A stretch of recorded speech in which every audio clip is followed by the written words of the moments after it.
En la clase anterior, nosotros habíamos diseñado un método para poder realizar el análisis, la prospección de una muestra problema. Y entonces nosotros diseñamos el método y lo vamos a entonces a preparar con,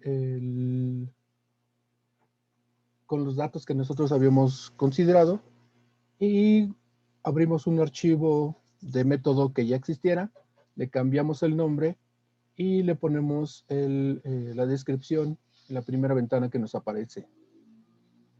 Después nos pide que lo guardemos con el nombre que nosotros deseamos y finalmente modificamos las condiciones de del horno, de la gas acarreador, de las válvulas, para que nosotros podamos tener todas las condiciones cromatográficas para el análisis que estamos pretendiendo realizar. Entonces, en el menú Instrument vamos a opciones de control y seleccionamos el horno e inyectores. Nos aparece esta ventana y decidimos, o más bien establecemos en el programa todas las condiciones que habíamos establecido para este análisis. Entonces tenemos 50 centígrados de inicio, lo mantenemos 3 minutos, con una rampa de 25 llegamos hasta 100 para mantenerlo otros 3 minutos. Posteriormente, con otra rampa de 25 centígrados por minuto, llegamos a 150 y lo mantenemos nuevamente 3 minutos. La última rampa, también de 25, nos lleva hasta los 200 centígrados y en esta ocasión vamos a mantener esa temperatura durante 5 minutos. El inyector debe de estar a 210 centígrados. La temperatura máxima de horno la establecemos por seguridad en 250 y aquí deberíamos de ponerle un minuto porque este ya no es un método isotérmico, sino más bien es de programación de horno o, dicho de otra manera, de gradientes de temperatura. Por lo tanto, aquí se me fue un errorcito de ponerle un minuto de tiempo de equilibrio. Pero normalmente al estar trabajando, nosotros le damos el tiempo necesario para que el equipo se estabilice.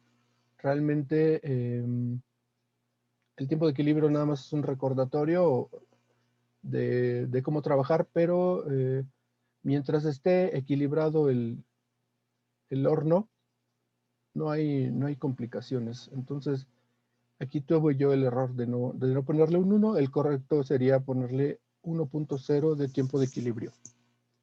Nos cambiamos a la pestaña de gas acarreador.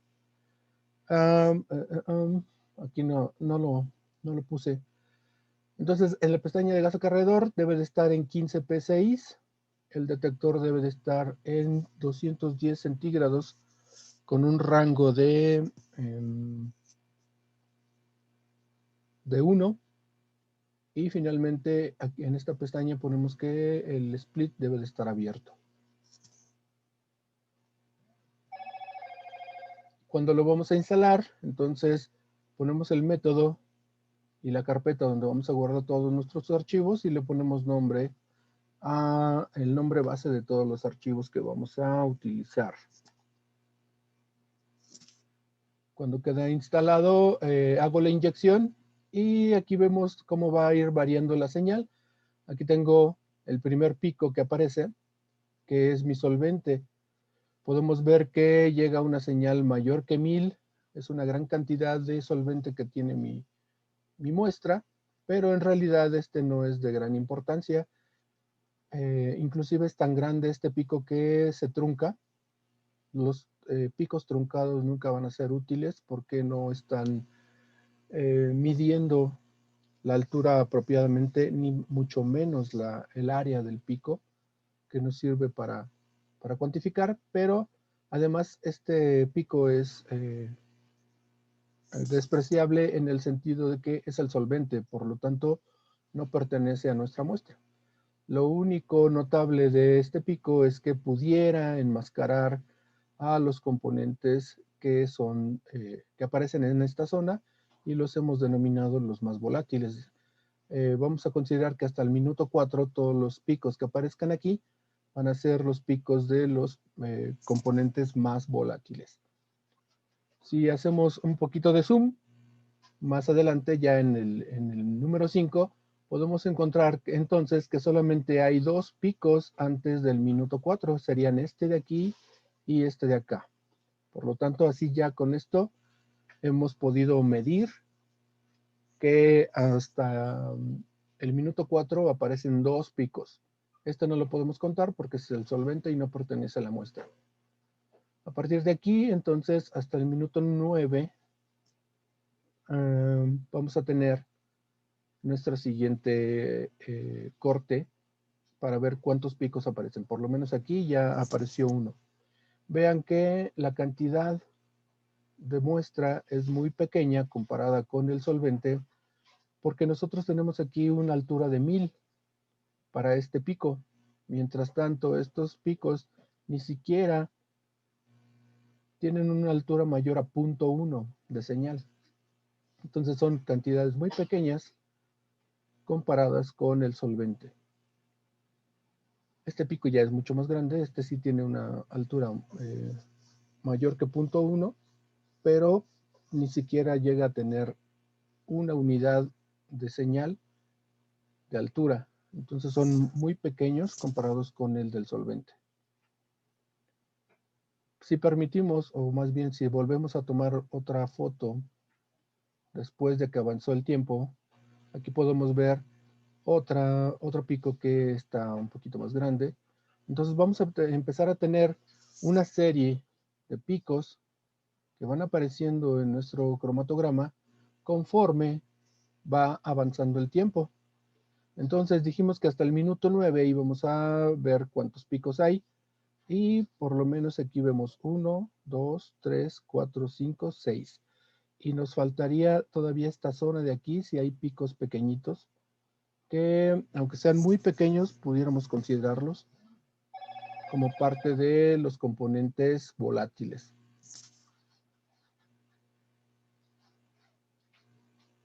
Mientras avanza nuestro análisis, entonces vemos que aparecen más y más picos en nuestra muestra, confirmando nuestra predicción de que íbamos a tener muchos componentes en esta mezcla que es un perfume.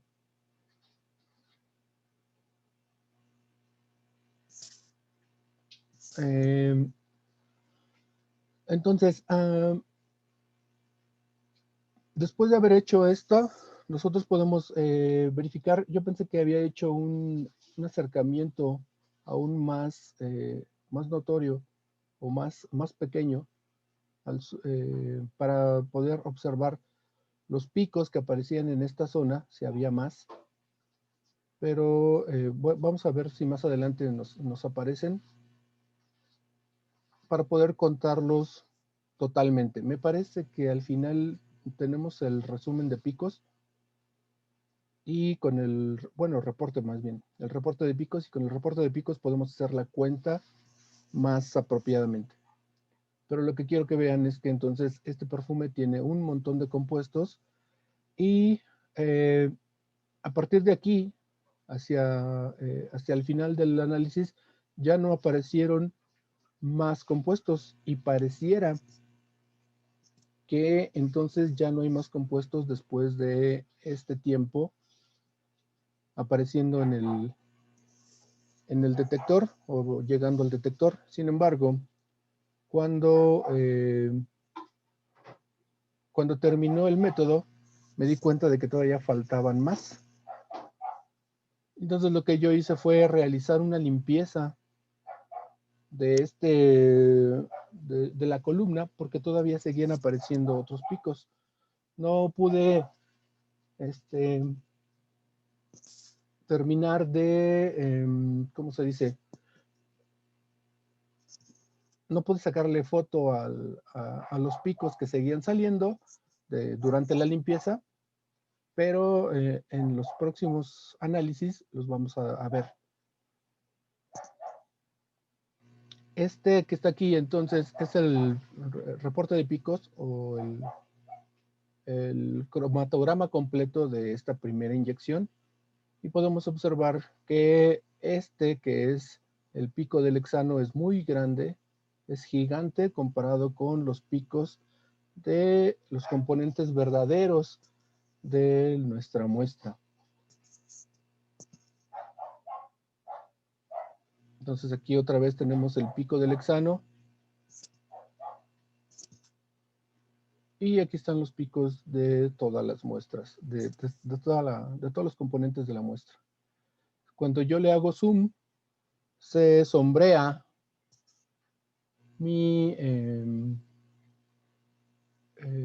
todo el cuadro, o sea, es decir, yo presiono el botón de clic del ratón y arrastro sin soltar el botón de clic hasta el otro extremo del cromatograma para poder generar esta sombra que representaría o que le indica a la computadora la zona donde quiero que haga un acercamiento. Entonces, al hacer el acercamiento, me arrepentí de esa sombra y volví a elegir esta otra. Al elegir esta otra zona de zoom, entonces me aparece todo este acercamiento. Entonces, aquí todo lo que estamos haciendo es manipular ya los resultados finales. Nada más estamos obteniendo información visual, hasta el momento es visual, aunque podemos aquí notar algunos datos que ya me da la computadora.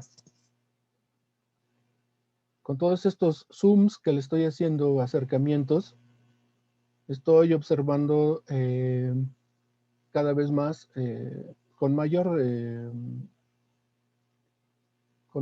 detalle cada uno de estos picos que forman el cromatograma para poder comenzar a hacer los análisis que yo necesite realizar. Entonces, automáticamente la computadora decide dónde comienza el pico y dónde termina en cada uno de estos. Inclusive decide cuáles son picos y cuáles no. Nosotros habíamos dicho que estos son picos y sin embargo, por el tamaño tan pequeño que tienen, la computadora considera que no lo son.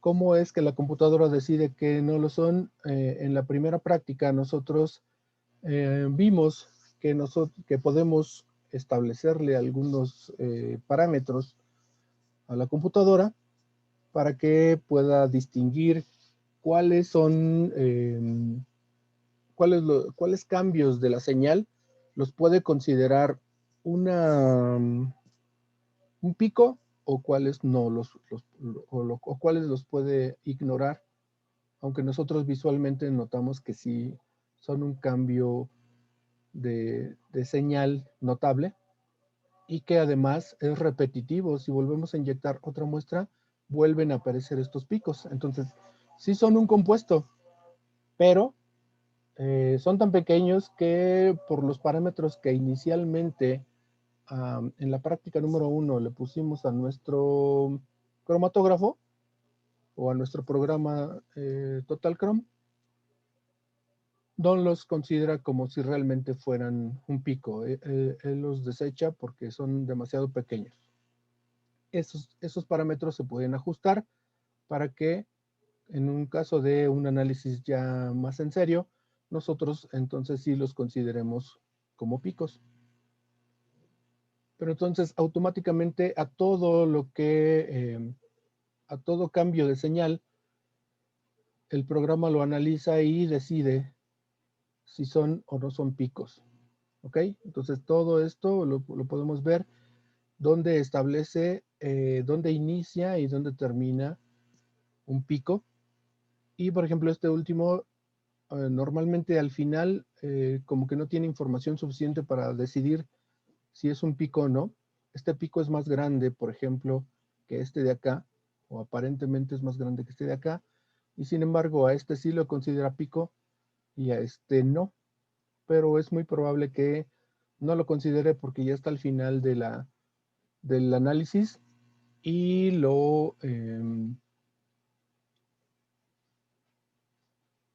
y no tiene información suficiente para poder hacer el cálculo. Entonces, cuando yo ya tengo mi cromatograma completo, yo empiezo a planear qué es lo que debería yo de hacer para mejorar este cromatograma. Por ejemplo, entre este pico y este pico hay una cantidad de tiempo que pudiéramos optimizar. En este caso no tanto, porque si podemos observar, no sabemos en qué momento termina de salir el pico de hexano. De hecho, parecería que este pico y este pico, si vemos las primeras imágenes, estos dos picos están saliendo cuando todavía no termina de salir el hexano. Aunque aquí ya podemos observar que ya la línea base ya no vuelve a regresar a esta zona, a este nivel que tenía originalmente antes de la inyección. Entonces, como ya no regresa al nivel que tenía originalmente, no sabemos si aquí todavía está saliendo hexano o no. Sin embargo, aparentemente estos dos picos todavía están saliendo mientras el hexano todavía no ha terminado de salir. Pero si nosotros entonces queremos juntar estos dos picos, ¿por qué queremos juntarlos? Porque en la optimización lo que necesitamos es que se recorte el tiempo de análisis. Si vemos, todo este análisis dura 20 minutos. 20 minutos es mucho y lo ideal sería recortar ese tiempo. Pero entonces para recortar este tiempo pudiéramos preparar o más bien proponer nuevas temperaturas o tiempos de mantenimiento de esa temperatura para poder acelerar la salida de este pico. Cuando nosotros intentamos acelerar este pico, todos estos picos que siguen también son afectados por los cambios. Entonces también debemos de hacer cambios no tan drásticos porque estamos en la idea o en el entendido de que si yo afecto a este pico, voy a afectar al resto de los demás, al resto de los picos. Entonces hago una ligera modificación tratando de cambiar este tiempo muerto, este tiempo que está entre estos dos picos, lo que me impide es que yo tenga tiempos óptimos de análisis. Y entonces, para optimizar, lo que hago es cambiar los parámetros del análisis cromatográfico para que esta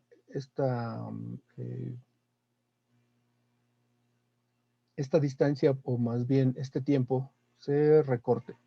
También aquí tenemos una zona donde hay unos picos muy pequeños, pero también pudiéramos optimizarlos. Entonces, para eso, yo voy a proponer un segundo análisis. Ya terminamos la prospección. En la prospección, entonces, nosotros tenemos una idea de cuántos compuestos puede tener mi análisis, o mi muestra más bien. Pero para optimizar ese análisis, entonces nosotros lo que hacemos es cambiar las condiciones. Y estas son las condiciones que yo propuse para realizar la segunda inyección, que sería la primera. Todavía sigue llamándose método de prospección.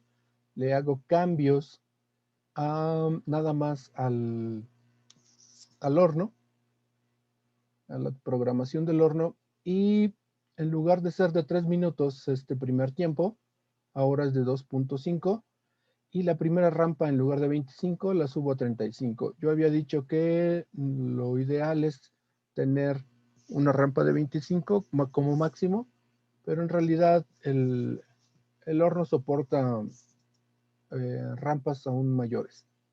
Entonces yo la propuse de 35 para intentar que el tiempo de análisis fuera más corto, sin afectar la resolución de los picos que habían salido.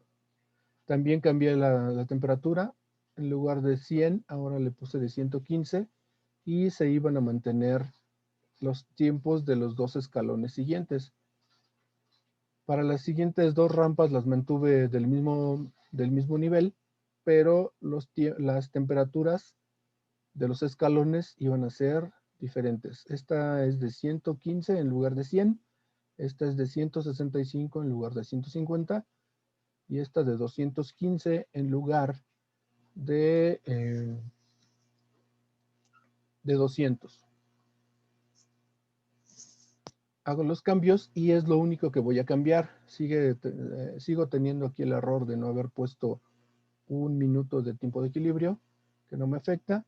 Y bueno, a pesar de haber hecho todo este cambio, la única ganancia en tiempo que estoy teniendo, en lugar de 20 minutos de análisis, ahora tengo un análisis de 19.3 minutos. Realmente la ganancia no parece ser tanta, pero lo que nos interesa no es, vamos a ver cómo aparecen los picos en el cromatograma para ver qué más podemos mejorar. Cuando yo lo guardo, cuando yo selecciono la opción de guardar como, me aparece nuevamente la opción de ponerle la descripción al método. Le pongo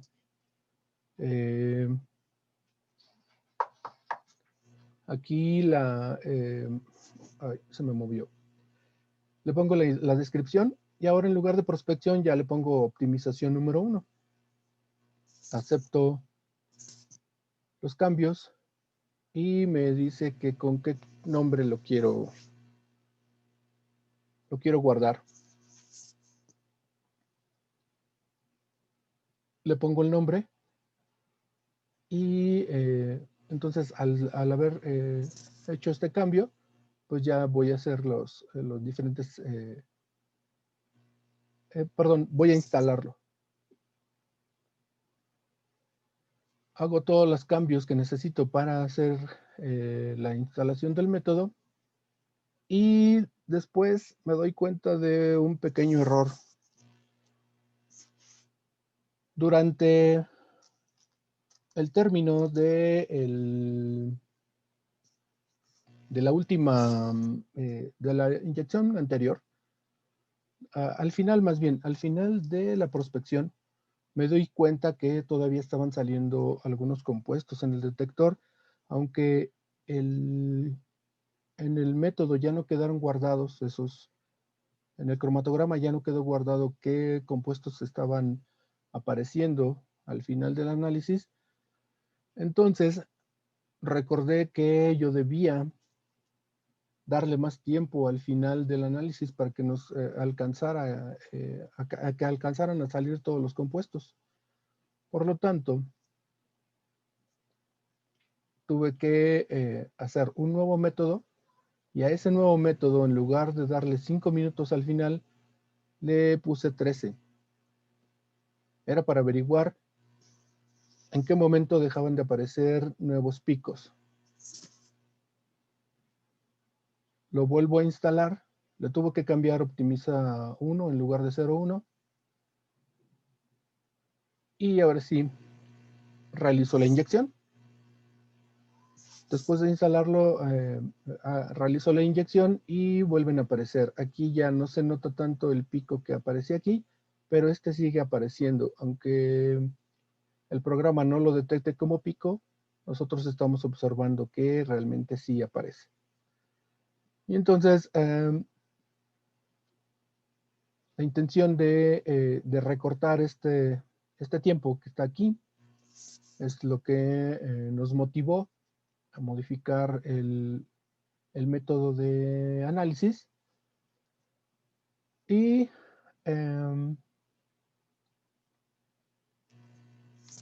lo que nos resta es observar qué modificaciones tienen los demás picos que vienen acompañando o más bien que pertenecen a esta muestra. Entonces, aquí vamos viendo estas capturas de pantalla donde vemos los diferentes momentos durante el análisis. Y aquí, el último pico que vimos en el anterior análisis era este de aquí. Este fue el último que vimos. Salía al minuto 19 y este está saliendo en el minuto 17 aproximadamente. Y a partir de ahí, todos estos fueron los picos que yo pude apreciar cuando estuve haciendo la limpieza nueva de la columna. Al ver todos estos picos, entonces podemos justificar haber dejado tanto tiempo haber aumentado el tiempo del análisis para que aparecieran estos picos. Y bueno, aparte son de un tamaño considerable que no podemos ignorarlos. Entonces déjenme ver si todavía nos aparece uno último. Aquí está. Entonces todavía estos picos fueron los últimos que pudimos observar. Estos de aquí. Y podemos ver que no solamente no solamente estos eran de tamaño considerable, sino que todavía apareció uno más grande aquí al final. Y bueno, aquí en esta zona ya parece que ya no salen tantos o ya no salen picos. En esta segunda inyección, entonces pudimos notar que a pesar de haber modificado o intentado que estos dos picos se vieran más cercanos, realmente no hubo tanto acercamiento como pretendíamos. Por lo tanto, pues seguimos modificando nuestro método. Más o menos esto es modificaciones con respecto a la experiencia que uno tiene, a lo que uno cree que va a funcionar mejor. Obviamente que hay muchas maneras de realizarlo. Esto lo estamos haciendo de manera muy empírica, pero también en algunos, dependiendo de la experiencia, inclusive se pudieran utilizar fórmulas. Pero cuando ya tenemos un conocimiento todavía más amplio de los componentes que forman parte de nuestra muestra. En este caso no tenemos idea de qué compuestos son, con precisión no sabemos qué compuestos son, solamente lo único que estamos viendo es que son compuestos volátiles y que pueden ser detectados por el feed. Pero si estuviéramos trabajando en alguna empresa o algo por el estilo, pues más o menos tenemos más idea o tendríamos que hacer investigaciones más